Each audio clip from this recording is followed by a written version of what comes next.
Ruth, chapitre 2. Naomi avait un parent de son mari. C'était un homme puissant et riche, de la famille d'Élimélec, et qui se nommait Boaz. Ruth la Moabite dit à Naomi, « Laisse-moi, je te prie, aller glaner des épis dans le champ de celui aux yeux duquel je trouverai grâce. » Elle lui répondit, « Va, ma fille. » Elle alla glaner dans un champ, derrière les moissonneurs. Et il se trouva par hasard que la pièce de terre appartenait à Boaz, qui était de la famille d'Élimélec. Et voici, Boaz vint de Bethléem, et il dit aux moissonneurs, « Que l'Éternel soit avec vous. » Ils lui répondirent, « Que l'Éternel te bénisse. » Et Boaz dit à son serviteur chargé de surveiller les moissonneurs, « À qui est cette jeune femme ?» Le serviteur chargé de surveiller les moissonneurs répondit, « C'est une jeune femme moabite qui est revenue avec Naomi du pays de Moab.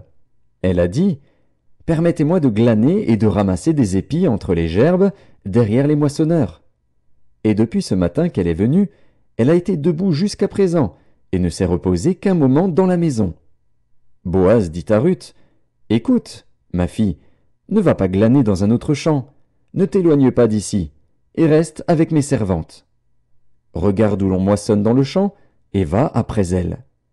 J'ai défendu à mes serviteurs de te toucher, et quand tu auras soif, tu iras au vase, et tu boiras de ce que les serviteurs auront puisé. » Alors elle tomba sur sa face et se prosterna contre terre, et elle lui dit, « Comment ai-je trouvé grâce à tes yeux, pour que tu t'intéresses à moi qui suis une étrangère ?» Boaz lui répondit, « On m'a rapporté tout ce que tu as fait pour ta belle-mère depuis la mort de ton mari, et comment tu as quitté ton père et ta mère et le pays de ta naissance, pour aller vers un peuple que tu ne connaissais point auparavant. Que l'Éternel te rende ce que tu as fait, et que ta récompense soit entière de la part de l'Éternel, le Dieu d'Israël, sous les ailes duquel tu es venu te réfugier. » Et elle dit, « Oh, que je trouve grâce à tes yeux, mon Seigneur, car tu m'as consolé, et tu as parlé au cœur de ta servante. Et pourtant je ne suis pas, moi, comme l'une de tes servantes. » Au moment du repas, Boaz dit à Ruth, « Approche, mange du pain, et trempe ton morceau dans le vinaigre. » Elle s'assit à côté des moissonneurs. On lui donna du grain rôti. Elle mangea et se rassasia, et elle garda le reste. Puis elle se leva pour glaner. Boaz donna cet ordre à ses serviteurs, « Qu'elle glane aussi entre les gerbes, et ne l'inquiétez pas, et même vous ôterez pour elle des gerbes quelques épis que vous la laisserez glaner, sans lui faire de reproche. » Elle glana dans le champ jusqu'au soir, et elle bâtit ce qu'elle avait glané. Il y eut environ 1 épha d'orge. Elle l'emporta et rentra dans la ville, et sa belle-mère vit ce qu'elle avait glané. Elle sortit aussi les restes de son repas, et elle les lui donna.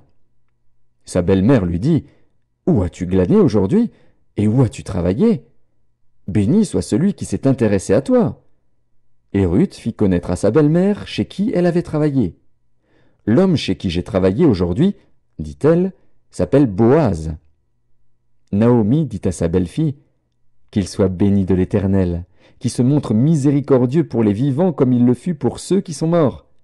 Cet homme est notre parent, lui dit encore Naomi, il est de ceux qui ont sur nous droit de rachat. » Ruth la Moabite ajouta, « Il m'a dit aussi, reste avec mes serviteurs, jusqu'à ce qu'ils aient achevé toute ma moisson. » Et Naomi dit à Ruth, sa belle-fille, « Il est bon, ma fille, que tu sortes avec ses servantes, et qu'on ne te rencontre pas dans un autre champ. » Elle resta donc avec les servantes de Boaz, pour glaner, jusqu'à la fin de la moisson des orges et de la moisson du froment.